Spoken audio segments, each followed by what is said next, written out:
दोस्तों, क्या सत्य सनातन धर्म का डंका बजने वाला है?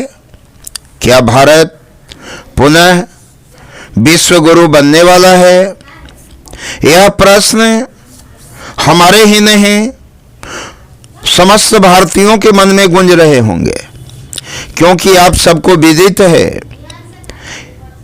कि 22 जनवरी को देश के प्रधानमंत्री जी अयोध्या में रामलला का उद्घाटन करने जा रहे हैं और उनकी प्राण प्रतिष्ठा होने जा रही है।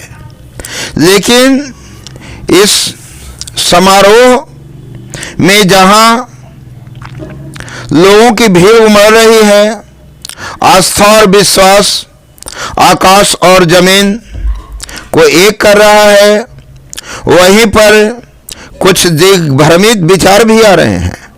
कुछ लोग कह रहे हैं कि कांग्रेस वाले इसका विरोध करेंगे, कुछ लोग कहते हैं कि अखिलेश यादव जी विरोध करेंगे, कुछ लोग कहते हैं ममता बनर्जी विरोध करेंगी, कुछ लोग कहते हैं बिहार से लालू जी और नीतीश जी भी विरोध करेंगे।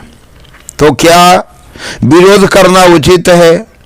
कुछ लोगों के तो यूट्यूब चैनल में ऐसे भी विचार आ रहे हैं कि इस भारत के जो उत्तर दक्षिण पूर्व पश्चिम के शंकराचार्य हैं, वो भी इससे पूर्ण सहमत नहीं है।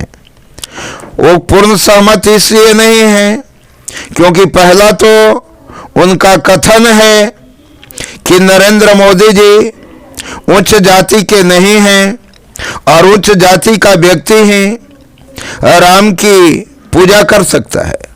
तो इसका जवाब इस प्रकार से है, सबरी क्या उच्च कोटि की थी? भील लोग क्या उच्च कोटि के थे?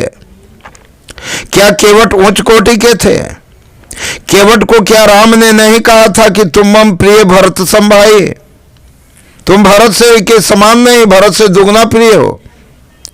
क्या सबरी के आश्रम में सबरी को नवधा भक्ति बताकर भगवान राम ने यह नहीं कहा था कि हे मां, 9 में से किसी को एक भक्ति भी आ जाए तो वह मेरी प्रिय बन जाता है, और तुम में तो ये 9 भक्ति है? क्या भगवान श्री राम ने सबरी के आश्रम में जाकर उससे जूठे फल नहीं खाए थे? और अगर हां, तो नरेंद्र मोदी तो आज हमारे देश का मान सम्मान बढ़ा रहे हैं। वो जाति और संप्रदाय में नहीं है, वो उनका उद्देश्य महान है, उनका विचार महान है। तो मैं यह कहना चाहूँगा कि नरेंद्र मोदी सर्वथा योग्य है। अब दूसरी बात है कि कुछ लोग कहते हैं रामनवमी के दिन होना चाहिए, तो कुछ लोग कहते हैं अभी 2-4 वर्ष विलंब करना चाहिए। अरे भाई, आप और हम इस संसार में एक तिनका भी नहीं हिला सकते हैं, इस भ्रम में क्यों हैं? हम अगर ब्रह्मांड का सबसे महान कार्य करते हैं तो उसके पीछे भगवान की प्रेरणा होती है।